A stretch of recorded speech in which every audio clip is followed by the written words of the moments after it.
ലോകകപ്പ് ഫുട്ബോളിൽ രണ്ടാം ക്വാർട്ടറിൽ മുൻ ചാമ്പ്യന്മാരായ സ്പെയിൻ ബെൽജിയത്തെ നേരിടും.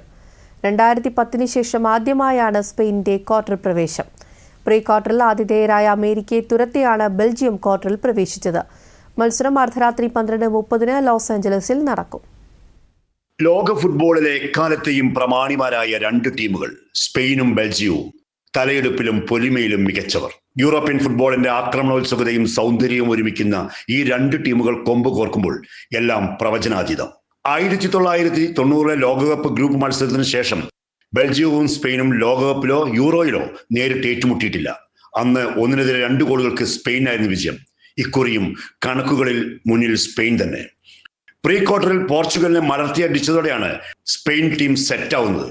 ലാമിൻ യമാൽ അടക്കമുള്ള പുതുതലമുറ സ്പാനിഷ് ടീമിനെ വേറിട്ടതാക്കുന്നു. ബെൽജിയത്തിന്റെ സുവർണ തലമുറയിൽ ശേഷിക്കുന്നവർ പരിചയ സമ്പന്നതയുടെ കരുത്തിലാണ് ക്വാർട്ടറിലേക്ക് മുന്നേറിയത്.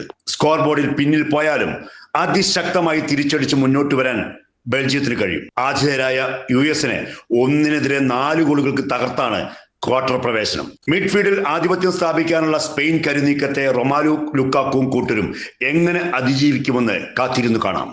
Suresh Edappal, sports desk, Doordarshan news.